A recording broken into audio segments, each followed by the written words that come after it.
In this short video segment, I'll be talking about consonants. Before you listen to this presentation, make the sounds f and v. How do those sounds differ? What are you doing differently between when you make those two sounds?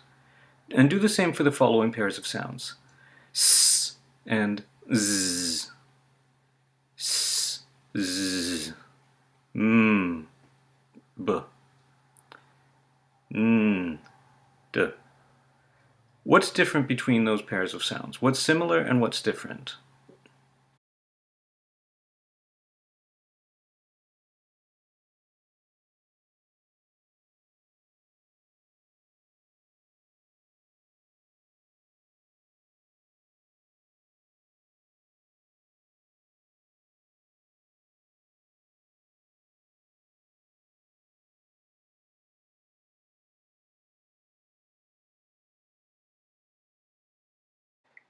One of the ways in which consonants can be said to differ is in their voicing, whether they are voiced or voiceless. Voicing refers to the vibrations in the vocal cords. Put your finger on your Adam's apple or plug your ears to feel the difference between these sounds as you make them. S, z, p, b. It's easier with s and z because you can really extend the sound and really feel it. Try it with another pair of consonants we tried at the beginning. F, v.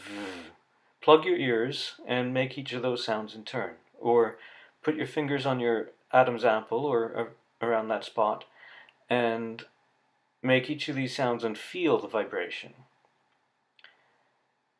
When consonants appear in pairs on the IPA chart, the International Phonetic Alphabet chart, the consonant on the right is voiced, having vibrations in the vocal cords, and the consonant on the left is voiceless.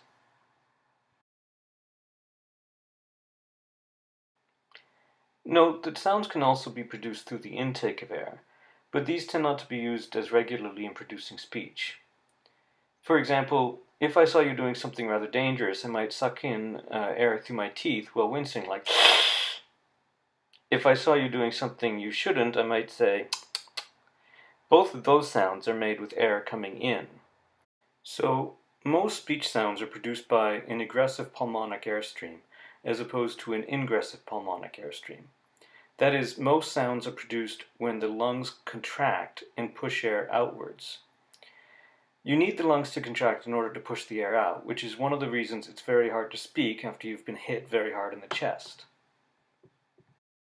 Within the larynx are cartilage and vocal folds or vocal cords, and the vocal cords can open and close to allow air to pass unobstructed. The space between them is called the glottis, and the glottal stop is the sound in the middle of butter and twice in Another important way in which we can distinguish consonants is in their place of articulation. The place of articulation refers to the parts of the mouth that are active and responsible for producing this consonant. If you look at the mid-sagittal diagram of the mouth, nose, and throat on the right, you'll see the different articulatory organs. A lot of these you'd be able to see with a bright light in a mirror, or even easier if you could look inside someone else's mouth. The air passes up through the pharynx and either through the oral cavity or the nasal cavity. As the tongue and other different articulators narrow or widen, open or close, they allow for a different quality of sound to be produced in much the same way that changing the finger positions on a clarinet changes the quality of the sound produced. Now, for each consonant, the specific articulators that are most involved or most significant to making that sound distinct are referred to as the place of articulation. That is, we identify the consonants by the place in the mouth in which they're made. So these different places of articulation are bilabial, labiodental, dental, alveolar, palatal, velar, and glottal. Bilabial sounds are made when the two lips are pulled together. Labiodental sounds are when the bottom lip and the top tooth are both involved. Dental sounds have the tongue touching the teeth. Alveolar, the tongue is touching or close to the alveolar ridge. Palatal sounds, the tongue's going to be pulled back a bit behind and be close to the hard palate. Velar sounds, the back of the tongue is going to be what's lifting up, pulling close to the velum or the soft palate. And then glottal sounds are going to be happening in the throat. As the vocal cords close, air builds up behind them, and then they release it to form a glottal stop. Now, the next way in which we distinguish consonants is by looking at the manner of articulation, how they're made. For example, plosive sounds involve a complete closure in which air builds up behind the articulators, no air is exiting the mouth, and then in English this is often followed by some aspiration. Some examples of these stops would be the sound at the beginning of pop, or tongue, or can. The p, t, and k sounds are all examples of stops or plosives. Each of them has a voiced partner. The sound at the beginning of pop is the voiceless version of the sound at the beginning of bop. The sound at the beginning of talk is the voiceless version of the sound that's at the beginning of dock. Fricatives are a fun bunch of sounds. These are sounds that you can keep going for a longer time. The air is not completely stopped, so it's turbulent and noisy as it comes out. The blockage isn't complete. It's not a stop, it's a fricative. Some examples would be f and v and th and th and s and z and sh and zh. These are all fricatives that appear in different places in English. The first two, the f and the v, both of these sounds are labial dental. They're made through the bottom lip coming up to touch the top teeth. The f is the voiceless version of v. Another manner of articulation is affricates. Affricates refer to a combination of sounds, actually, a stop and a fricative. These are the sounds that you... two common sounds in English are ch and j. Both of these are affricates. Ch, the sound at the beginning of church, or j, the sound that appears twice in judge. In most speech sounds, the velum, or the soft palate, is closed, closing off the velar port to the nose. For nasal sounds, the velum is open. It's also open for breathing, but for nasal sounds, the velum is open. Some of the nasal sounds that we commonly use in English are the sounds m, n, and ng, as in at the end of ring. So m as in man, n as in noon, or ing as in thing or king or ring or sing. Another group of important sounds in English are approximants. We have what are called liquids or glides. The liquids are the l and r sounds at the beginning of light and right. And glides are the w and y sounds that you might hear at the beginning of when or young. In this slide, you can see the International Phonetic Alphabet consonant chart. You won't need to know all of these in order to represent the sounds of English. In fact, fewer than half of these symbols will be necessary for representing English sounds, and as many of the symbols are based on the Latin alphabet, you have a somewhat easier job of learning these symbols than a user of a very different writing system would. In other words, you shouldn't complain about the few new symbols that you'll have to learn in order to use the International Phonetic Alphabet. As I mentioned earlier, when the consonants appear in pairs, the symbol on the right represents a voiced consonant, and the symbol on the left represents a voiceless consonant. From left to right, the chart shows the different places of articulation, working its way basically from the front of the mouth to the back, from bilabial sounds, through the labial dental, the lips and teeth, back through the alveolar sounds, through the sounds that are made through the back of the tongue coming up and getting close to the velum, the velar sounds, sounds that are made in the back of the throat completely. You can see the place of articulation if you look at the columns from left to right across the top. Now, the rows down represent the manner of articulation. So plosive sounds are near the top of the chart. These include the sounds at the beginning of pop and top. Nasal sounds like we mentioned, men or noon. Then they have trill sounds or taps and flaps, which we don't use quite as much in English. A wide range of fricative sounds, most of which you're not going to need. And then the different kinds of approximants.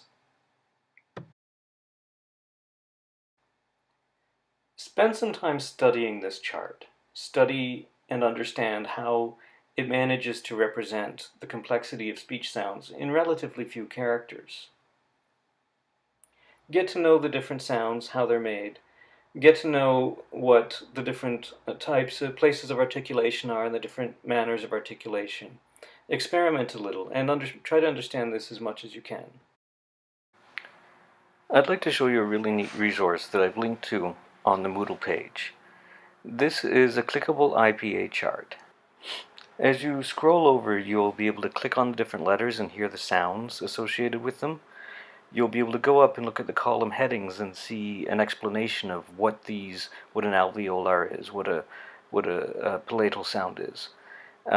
Clicking on this, you'd hear that it's a y sound. Clicking on this, you'll hear a j. Over here, a sh. And this will really help you to learn the new characters. For example, if this character here is unfamiliar with you, you can click on it and hear ng. If you need an explanation of a glottal stop, you can click on this one. There will be a lot of sounds that won't even be in English. For example, this is a fricative sound that you'll hear in Japanese. I encourage you to spend a good 20 or 30 minutes playing with this, and I think you'll really understand the International Phonetic Alphabet and the International Phonetic Alphabet consonant chart much better at the end. And afterwards, you can look at the vowels.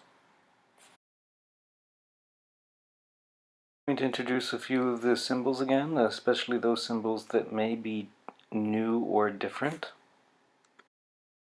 If you feel you already know the symbols very well and don't need a review at this point, then please feel free to skip this section. The good thing about doing the course this way is you can always come back and review it if you were wrong.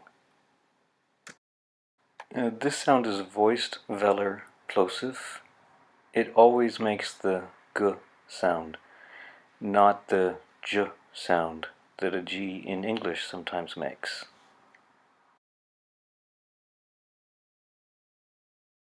These symbols, if you remember, represent an affricate, a combination of a stop or a plosive and the continuant sh.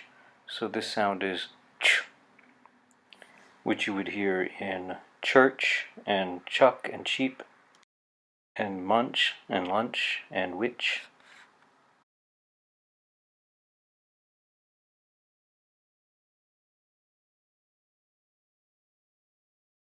This is the voiced partner of the affricate we just saw. This is the affricate j, as in judge and jury. These are some of the new symbols that you should make sure that you recognize.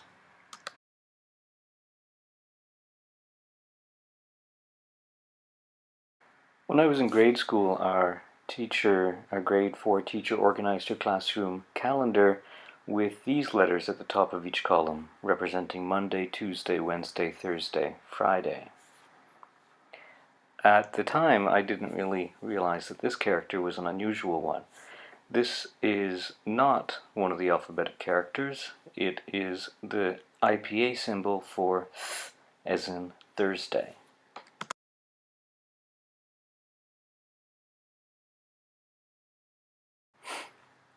This is a voiced counterpart of the symbol th that you just saw. This symbol represents the voiced sound th, as in the or that.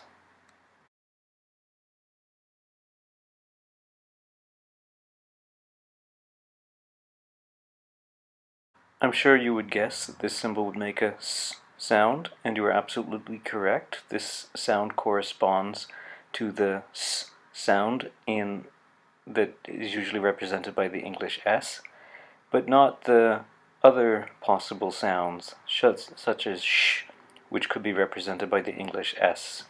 Also, it doesn't combine with H to make a sh sound. The sh sound is represented by this symbol here.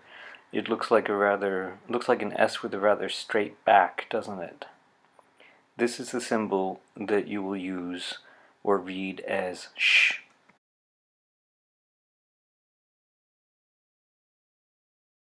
And this is a voiced counterpart of the symbol for sh.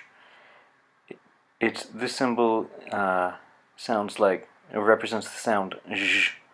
If you put your tongue up for the sh sound, and then follow it with the sound you hear in beige, zh, zh, you'll feel the voicing in your throat.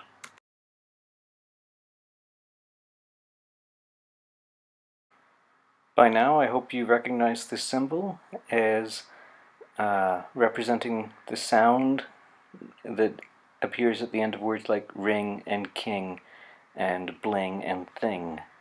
It also appears in words like think. Think is spelled T-H-I-N-K, but if you listen, you'll hear it has that ng sound in it. Think.